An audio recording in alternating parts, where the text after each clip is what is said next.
Hey ReFam, my name's Kate and welcome back to Keeping It Real, the podcast that manages to make government bureaucracy interesting. We do, I promise. Okay, the concept of being covered by Medicare for plastic surgery is undeniably confusing. To help, we've recorded a 2-part series explaining what an item number is, why they exist, and we go through operation by operation to break down who qualifies for the surgeries we perform at Re. If you haven't listened to last week's episode, definitely go there first to get an understanding of how item numbers and private health insurance work for plastic surgery. We also cover all of the qualifiers for breast surgeries in that episode. In this episode, we chat about why conditions primarily affecting women seem to be unfairly targeted, and Richard explains why more surgeries excluded from the MBS could lead to dire consequences for the Australian health system. We also go through the specific qualifiers for, are you ready? Labiaplasty, loose skin removal, abdominoplasties, lower body lifts, and eye lifts. So enjoy this episode and please share this one or last week's with someone you think it could help. Can we do labiaplasty now? Because I looked it up. Yeah. Crazy. Should we do labiaplasty? Go for it. Yeah, labiaplasty. Let me get the ruler out. Oh, yeah. Okay. I do know about labiaplasty, but yeah, tell us about that. So again, it's one of those operations that we believe has great benefit for women that have excess skin in their labia, and a lot of them complain of pain and difficulty wearing clothes, having intercourse, riding bikes, that the excess skin is like uncomfortable and painful. And so that operation used to have an item number that had no qualifiers to it. So it was kind of like, okay, yeah, you've got excess skin there. It's uncomfortable. You can have surgery for it. That got changed around that 5-year ago mark. I shall read the yes, please. The important part. Patient has to be over 18 years of age, which, a structural abnormality that is causing significant functional impairment.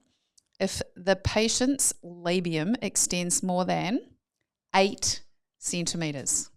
I'll read that again. For those playing at home. 8 centimetres below the vaginal introitus while the patient is in a standing resting position. So we would have to photograph that. No, and you've got to measure it. Yeah. And it's got to be photographic. Oh, it doesn't actually say photographic evidence, but I'm pretty sure if you use that item number, you would have to have some. 8 centimetres is like, I've done a lot of labiaplasties in a lot of women that have had a lot of benefit from it. I have never used that item number. I have never seen 8 centimetres. Get a ruler out and look at 8 centimetres is like, how are they even living their life day to day with that? That's a surgical emergency. It just proves like how arbitrary it is, because it's like, who decided 8? It's like, complete rubbish. I can't name. You want me to name and shame? Yeah, plastic surgeon in Queensland. He was a past president. Yeah. And he Probably he advocated and people questioned it. And he said, well, that seems reasonable. It's like, think about the practicalities of it, mate.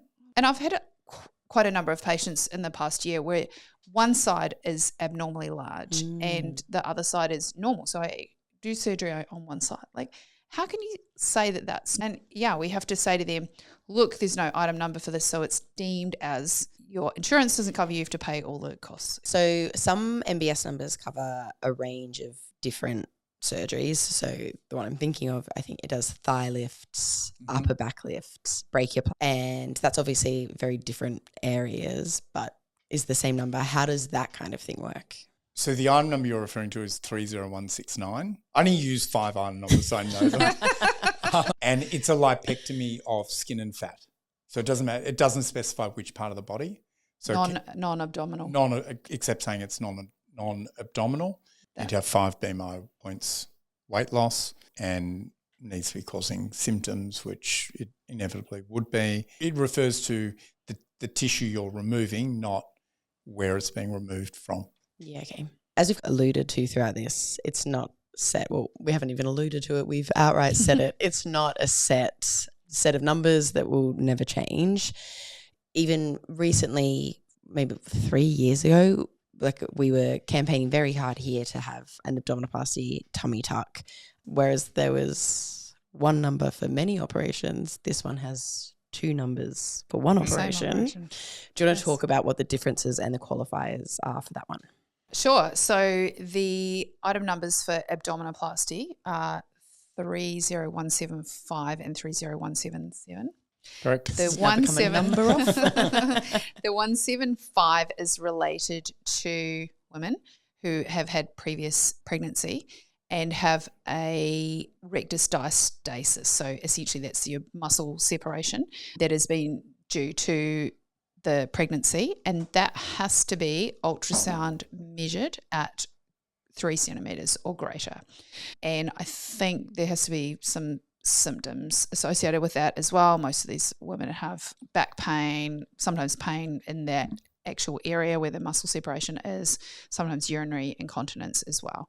So that item number, if you have had pregnancy, then we would send you for ultrasound, and that is the qualifier for that. However, as you said, the operation is exactly the same as the 30177 item number, where to qualify for that is significant or massive weight loss. And that's the same sort of qualifiers as Richard just mentioned in terms of 5 BMI points. The weight needs to be stable. And do they need to have symptoms associated with that as well? Yeah. So usually those patients have overhanging skin, so rashes and discomfort from the skin that's in excess. So often often those patients have had pregnancy and have the muscle separation as well, even from the weight gain and loss, but they tend to have more skin overhang. But the operation that we would do is essentially exactly the same for both of those cohorts of patients. But even more, apart from those two operations being the same, you can also have an abdominoplasty where you haven't had weight loss and you don't have a muscle separation on ultrasound. So there's 3 types of abdominoplasty. You can have an abdominoplasty with no item number, the weight loss item number, or the muscle separation item number. And that's something that we determine at your consultation. Obviously, if you've got private insurance, we want to try and help you and allocate an item number, but we also can't commit Medicare fraud. So if there is no legitimate item number, we can't provide one. The other thing to discuss is there was a period where there was no 30175, so there was no item number for a muscle separation. And I know the plastic surgeon who lost that one as well. That was a plastic surgeon from Perth who was at one of these Medicare meetings and just said, oh yeah, you don't need an item number for that. And it was gone. And then it took 5 years to come back. And it was there still for weight loss, but it wasn't there for muscle separation. And there was a campaign to get that back on. But the qualifier is the 3 centimetres on ultrasound that Kim went through. And I think now we should just go through all the evidence that that's based on to prove why it was 3 centimetres. So Kim, maybe do you want to list off the top of your head all of the research and data? Do you just want me to be silent for a little bit of time? Because this was something that I was actually involved in and helping to get that number back on. And I personally fought that as a qualifier, as the 3 centimetres, because there is no evidence. And certainly No evidence? Imagine that. Shock. And we know from doing surgery on patients that have, like, I've for sure repaired muscles that are 1 centimetres apart, but their quality is shocking and the patient's still got a protuberant muscle, their core is terrible, and not for lack of them not working on it, and you tighten those muscles and they get relief of even symptoms that they didn't realize they have. They come back at 6 weeks and be like, oh my goodness, like I can get in and out of bed so much easier, and I can jump on the trampoline with my kids and not have to worrying about going to the loo and things like that. And so again, it's just like this, it's like as random as random the number, labial pick a 8%. Number, because there has to be a number, because otherwise then everyone could have that operation. The problem is that the muscle wall symptoms and laxity is not just related to the separation. The separation is only sort of one component of the laxity of the whole abdominal wall. So when you're in surgery, the whole tummy wall is floppy, and it's quite natural actually and normal to have some degree of gap between the two muscles. So to just base it on the actual separation is a nonsense. And there's no evidence to support it for a good reason, because that's not what just causes it. The other, I think, interesting thing is the ultrasound measurement very rarely correlates to what you see intraoperatively. So I now get a ruler and measure it and take a photo of it, and I can tell you the ultrasound may as well be a random number generator, because it's always 3 centimetres when I take that photo, just so. Well, it's always more than 3 centimetres to mine, but it doesn't. It's such a functional thing. On our request forms for the ultrasound, we actually say, please assess this separation in lying, standing, flexing, doing sit-ups, whatever, because it's dynamic. And when we examine patients in the rooms, I do that, and sometimes when I get them to do a little sit-up, they actually can close the gap a bit. But if you get them to do a straight leg raise, for example, and it can go to 5 centimetres in their whole, it's almost like their guts are trying to protrude out of their abdomen. If an ultrasound says it's 2.6 centimetres, and then in surgery you do 6 centimetres with the ruler, and they didn't qualify for an item number before, do they qualify for one with your ruler? No, because it's got to be ultrasound. It doesn't have to be. It doesn't have to be real. Yeah, it's just got to be on ultrasound. Because clearly we would be lying and wanting to lie fraud about that. So again, someone quote that to me when I asked that exact question. There's a photograph. Yep. I can see these muscles with my. So you're exactly right, Kate. And a ruler. If the ultrasound, let's say, showed 2.5 centimetres, and we say, look, sorry, there's no item number, and we go into surgery, measure it, and it's 3.5 centimetres, we couldn't make if we added an item number, it would for sure be flagged because, well, why didn't you have it before? And then if it was investigated and the ultrasound showed 2.5 centimetres, we would be in trouble for Medicare fraud. It's appalling. It's wild. It's terrible. It's just nonsensical. Also, because it is a dynamic thing, for patients that have been measured in that, if it's 2.5 to 3 and they don't qualify, I have had a couple of patients I'm like, we'll go somewhere else and get it re-ultrasounded, and lo and behold. Especially if I've examined them clinically and I think it is more than that. Because we examine our patients, and if you think, it feels like it's 1 centimetre, get an ultrasound just to check, but it's unlikely if it's. And again, if it feels like it's saying close. That it has anything to do with the severity. No, it's the same as with endo, where they're you can be 1, 2, 3 or 4, but somebody who's level 1 could be in way more pain every single month than somebody who it's riddled through their body and they didn't even know they had it. Yeah. Cause that seems very interesting to me, that it's causation dependent. Are there other item numbers that are like that? Obviously there's things that are it leads to this to get an item number, but to have the same operation be so dependent on what caused it, whether weight loss or the pregnancy. Yeah, I don't think in any other area of medicine there are qualifiers, but there are loads of examples. So common operation when we were training, an appendicectomy. So when we trained, if you had right iliac fossa pain, which is where the appendix is, so lower down on your tummy on the right-hand side, pretty much always got an operation and the appendix was taken out. If you went into surgery and you took it out and you're with a senior surgeon and it looked normal, they'll say, we're just about to get inflamed. Or the other thing they'd say is, you've got to take out a certain number of normal appendixes to make sure you don't miss any of the bad ones. But still both qualify for an item number. And my common one that I like to use, because obviously the male-female difference, if you have an enlarged prostate and you've got urinary frequency or nocturia, which is getting up at night to go for a pee, it doesn't matter. There's no qualifiers how many times you get up per night for you to qualify to have a TURP, which is a removal of your prostate. I could go to a urologist tomorrow and say, listen, I'm getting up 1 time a night. I want to have my prostate. You're in next week. The next week. Just like all these women who would lie about their length of gap of diastasis. God, that would have been punchier if I got it out right. Have another crack. Take 2. That's all right. Muscle separation.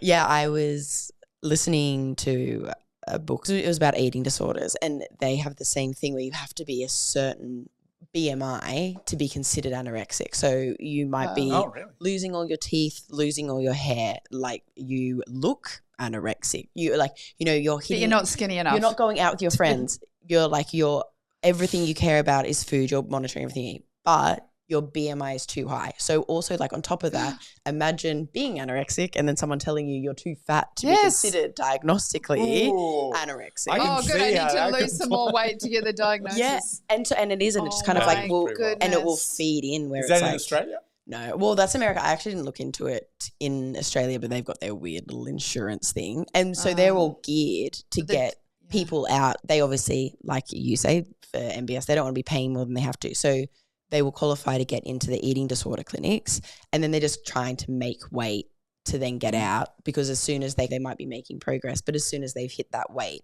they're out.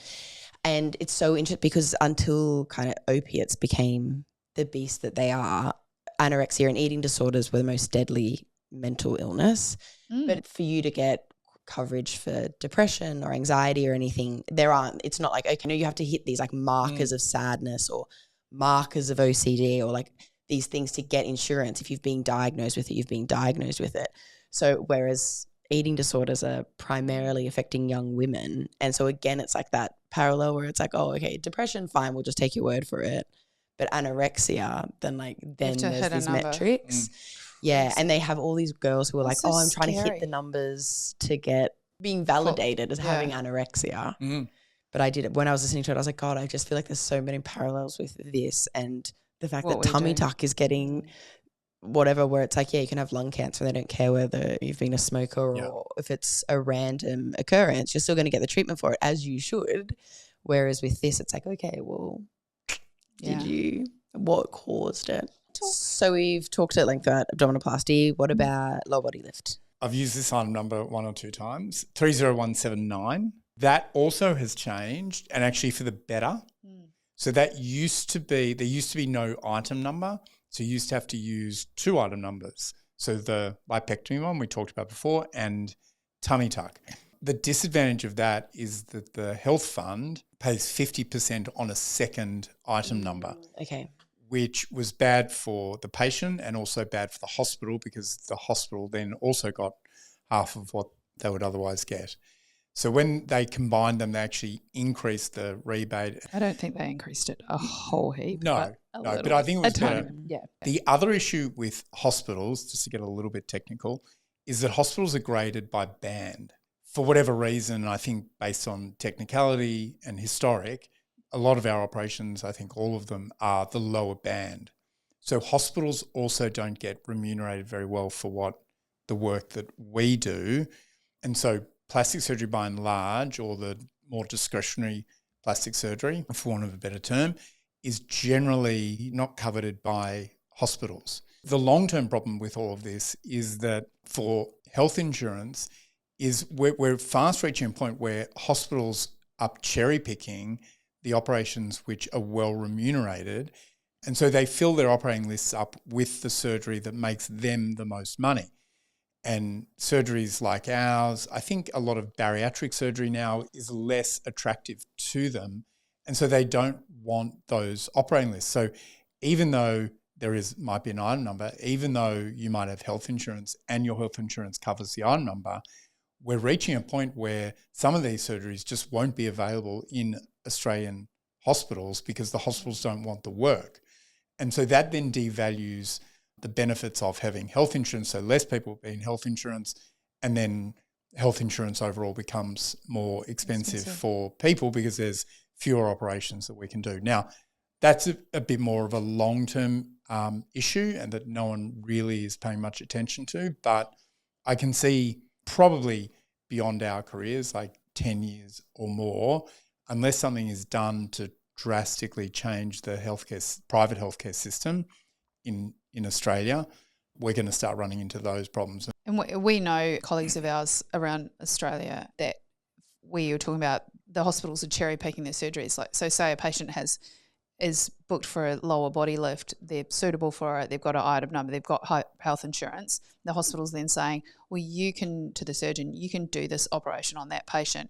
but only if you're adding an hour of cosmetic liposuction, that then the hospital's then charging the patient more for that. And like that is it's illegal. That's illegal. AHPRA should be chasing after that kind of stuff. Australia is very fortunate that we've got a dual system. We've got a very strong public hospital system and we've got a very good private hospital system, but they depend on each other. So if everything went private, I think there's disadvantages in that. And if everything went public, obviously disadvantages in that. And they've lived symbiotically very well for decades, but it is getting to breaking point where the things that are covered in private insurance is not enough, and so people are opting out of that, and then that overwhelms the public system, so people can't get that service there, and then some of the more necessary surgery that is commonly done in public hospitals, that gets backloaded as well, and then waiting lists blow out and things like that. But things like a lot of the procedures that we do that we've talked about today, breast reduction, abdominoplasty, they've got item numbers.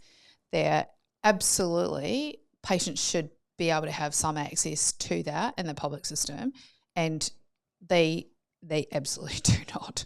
I worked in a public hospital in the city for 10 years and I think I did 2 breast reductions in all of that time then. I think it's changed even since. I don't think you can have it done at all. And probably because since COVID as well, because everything they just stopped doing all surgery. So like the waiting list, I can't even imagine what it would be like in the public system. Like you get your skin cancer treated and that's probably about it.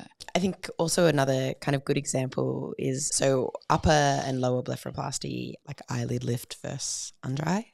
But upper lid does have an item number and lower blepharoplasty doesn't. Why there is that significant difference considering it's the same part of the face? So there is an item number for upper blepharoplasty, as you said, but the qualifier is there's got to be visual field obstruction. So the eyelid needs to be hanging down, covering the pupil and obstructing the vision, and it needs to be now documented by... All the way down to the pupil. Well, that's the only way it's really going to cover the... Do you still have to get that documentation? Yeah, I think you still need to send them to see an optometrist. It needs to be...